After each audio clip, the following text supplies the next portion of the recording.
Hi and welcome. Today I'm going to be looking at how I managed to get all of this gear in a 20-litre backpack and my 7-litre bum bag for a shoot. I'll review the bag and I'm going to return for some urban photography to Southampton Docks, a site where I had a wonderful shoot about 7 years ago. So if you're up for that, please join me. Good morning. Thank you so much for joining me once again on my little channel. And I'm down near Southampton Docks, opposite Southampton Docks, and I think it must be a good 10 years since I came here for a dawn shoot. And in those days, I'm trying to think what camera I had. Might by then have been my D800, or it would have been still my Nikon D300. And that morning the sky just lit up. It totally caught fire, and I'll show you the image, some of the images that I took then. And I remember just being so excited about that. Now, it's not going to happen this morning. There is not enough cloud in the sky.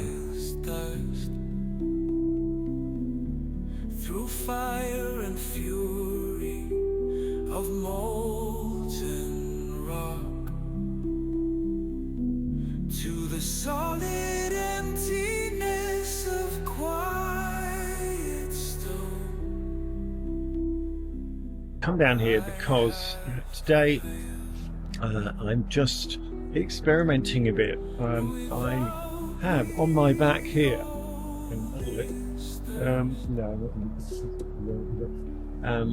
I've got on my back here a much smaller pack than usual. This is a 20-litre pack from Kent Faith, who are the selling platform, if you like, for K&F concept.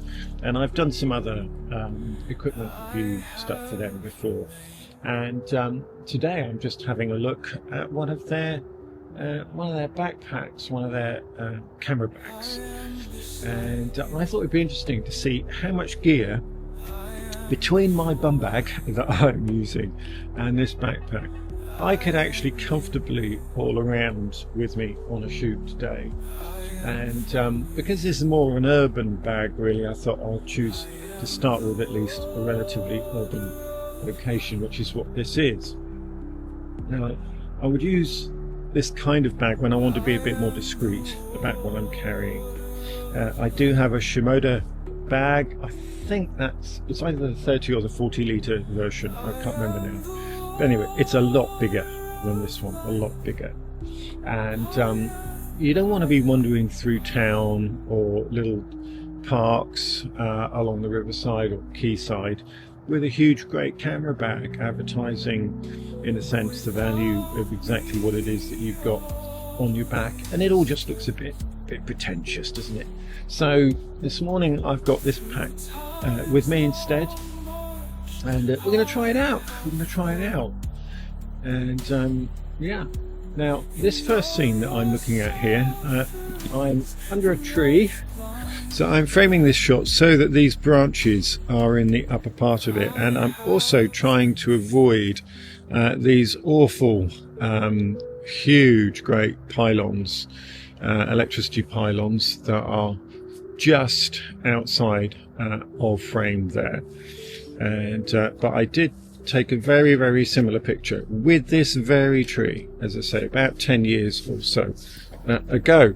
But as I say, I don't think the light is going to be anything like it was all of those years ago. So I'm going to make my way down toward the water. I've got my kind of blue hour shot, and so I've made a nice start already. So while I'm waiting for this, some of my first thoughts about this bag that I am using. It's very lightweight, and because of its size, apart from anything else, it's small. Obviously, it's a 20-litre bag. It's much smaller than the other monstrosities that some of the other monstrosities that I have, including the the huge, great 65-litre bag that I have from Lowepro, which is a dedicated camera, hiking, backpacking, camping bag. So that's intended to do just about everything, really. This is a very different beast. So what I mustn't really get tempted to do is try to compare its relative size, because they are designed to be completely different beasts. The second thing is, obviously, I mentioned already that it's designed for a more urban type of environment than I'm used to going out in, and so it kind of looks more that part. It comes with sort of the inserts that you need to put together in so that you can get all your gear in. And what I have been surprised just how much I managed to get in this bag out of my Shimoda bag. Almost all of its contents, and together with my bum bag, I've got a huge amount of gear in here. I am probably still carrying more than I really need to for a typical shoot. Right, I reckon I'm about a minute away from this exposure finishing, which will be good, because we have got some nice colour arriving now. Using a bag of this size does mean that you're disciplining yourself to not carry absolutely everything that you can. So, for example, there is room only for one tripod on here. At a pinch, I can definitely carry at least 2, potentially 3 tripods with my other bags. I'm kind of limiting myself in that respect, but I have managed to get 2 cameras with me, and I've got 3 lenses with me between them. I'm also carrying all my filter kit and some lamps as it happens, because a little bit later I'm going to be out in the forest again looking for fungi. We're getting toward the end, I think, probably, of fungi season, and so I'm going to have another go. So we have about half a minute to go before this exposure finishes. I think I'm going to be massively disappointed for 2 reasons. It's got a lot lighter in the last 7 minutes, which means it's going to be overexposed. I'm convinced of that, and we'll see in a moment when it pops up on the screen. So yes, I'm expecting it to be highly overexposed, and I'm not sure that the effect that I'm looking for is actually going to come to pass anyway. Here we go. So let's have a look. Well, actually, it's not massively overexposed.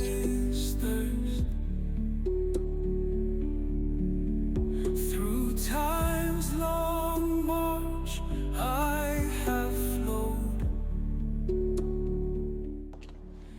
So we're down to a circular polarizer now, and the sky really is getting a lot brighter. So let's take this exposure right down, and I am going to zoom in somewhat here. We'll get some reflections in at the bottom edge. There we go. I think that looks pretty fine to me. Focus on the cranes. 2-second delay. Wait for the birds to get out of frame. Off you go, Mr. Seagull. And there we go. Shoot. And I think I'm going to put the horizon line in the middle. Make sure I'm level. Take that shot.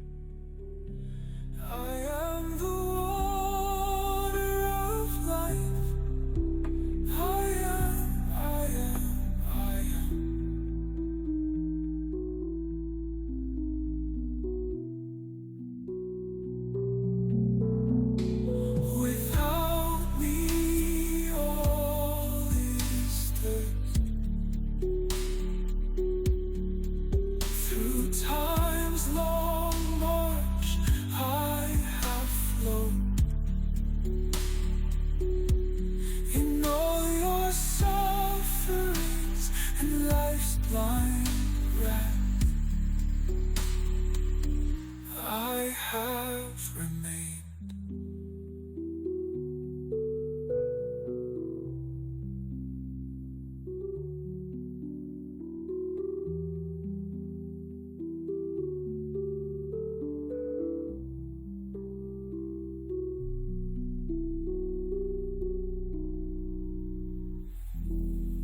Well, dawn is nearly here. It's in about, well, I think about 2 minutes past 8 this morning is dawn, and we're just before 8 o'clock at the moment. And so I don't think we're going to get a lot more action in the sky, unfortunately. Not a classic, absolutely, definitely not a classic, but I'm enjoying being out. Right, sorry, I was saying before I got distracted by a swan there.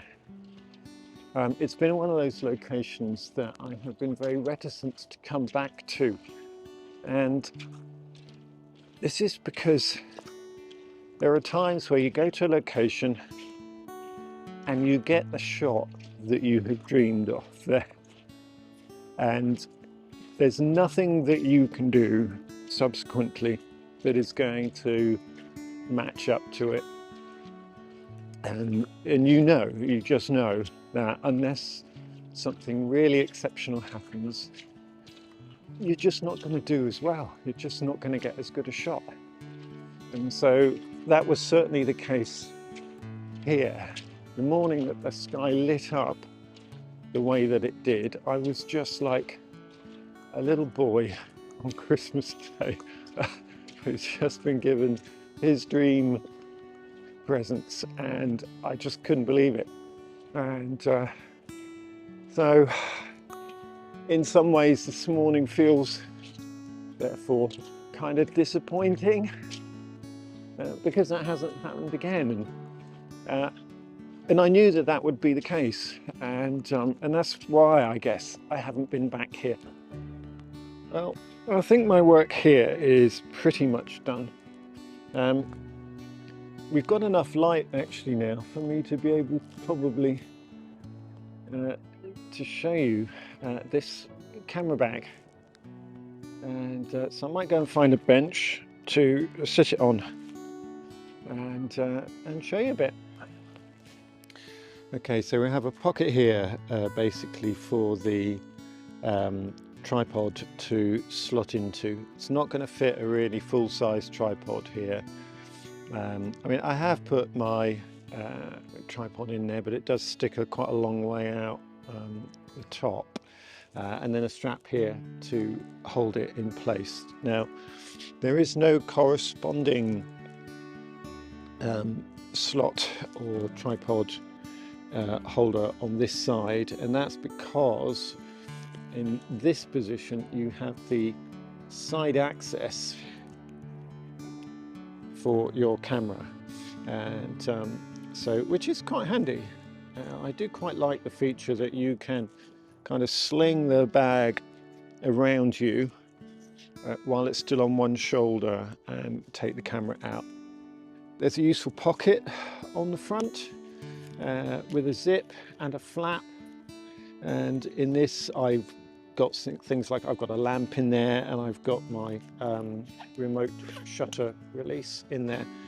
Now, one feature of this is it has these kind of like magnetic catches. Holds fairly well, but these straps, they're not leather. It is a sort of form of plastic, and I think that's probably going to break or crack if it's used significantly. If we release these straps, this would be useful if there was an internal pocket in the top of this flap. Now, there is a pocket that you can access from the rear of the bag, and so this is where they've put the rain cover that it comes with. I've also used that for storing my torch. If we open it up, let's bring it a bit nearer to me. The top has a drawstring top, and I've managed to get quite a bit of stuff in here. So I've got waterproof trousers, I've got a small tripod, I've got my gloves, which I really should have been wearing because my hands are freezing. I've got a spare torch. Oh, yeah, and a cereal bar. I'm going to have that in a moment because I'm getting quite hungry. So the drawstring just ties up again. So redo these flaps at the front. If I turn the bag around now, all the dog walkers come back, you can see there the rear access panel for the bag. And so just undoing that gives you direct access to, I've got the camera there, which can also be accessed from the side. I've got my close-up Nissi lens there. I've got another lens in here, and then I've got a lamp kit here. I've got a lens blower here, and also some small little paper, lens cleaning papers in there as well. It doesn't have an airflow back to it, so in hot weather you might end up getting a bit of a sweaty back with this. It does have a chest strap for keeping it from swinging around too much and keeping the straps on helpfully. What it doesn't have is any kind of waist strap, unfortunately.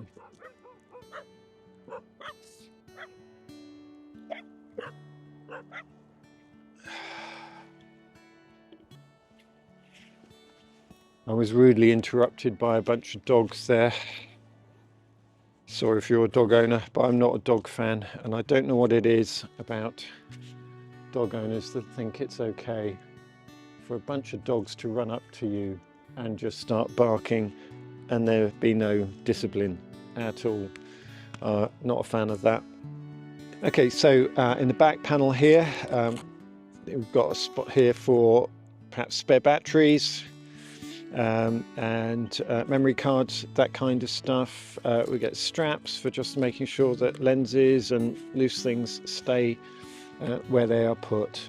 And then another feature of the pack is that if we open up the front section here, there is a pocket, a large pocket here, which is the full width and height of the pack for putting like a laptop or iPad, something like that, in there. I suppose you could also use it for storing coat, that kind of stuff, if you wish to. What it doesn't have is much in the way of sort of external mounting.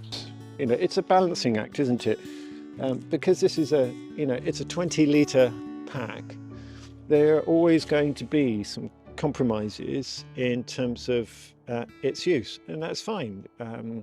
Because it's a 20-litre pack, you're buying this because it's small. Price-wise, I think this is about £72, something like that, plus post and packing at the moment. It's that sort of cost. And if you use the code on my in the description below, currently you'll get 20% off any prices, the prices of any goods on the Kent Faith website on their whole product range. I don't get any kickback on that, by the way, so that's just straightforward lower price for any of you guys who fancy using any of their stuff. I should also mention, I did review the tripod that I've been using today. This is one of theirs. This is a K&F Concept tripod, and I have put a different ball head on it, but I've got to say at the moment, this is the tripod I'm favouring and picking up when I'm going out, because I like the way that the legs work, the leg locks work, and it's just so light. So, you know, if you're looking for a budget solution for something to carry your gear in and then keep your camera on to keep it still, you know, that sort of classic tripod and backpack combo, actually this tripod that I reviewed a couple of videos ago, I'll put a link to that, this tripod and this bag for not much more than a couple of £100 between them, not a bad combination really. Compared to, say, my Shimona and my three-legged thing, the Shimona bag new is around about £200, something like that. For the older version of it, there's a newer version that's about £280, and my tripod probably about £380. So you're looking somewhere, you know, street price around about £600 for that combination, as opposed to just over £200 for this. Oh, while I'm here, it's worth me mentioning, do visit my website if you haven't seen that yet. please visit my website. I've put a lot of effort into trying it to make it look as professional as possible.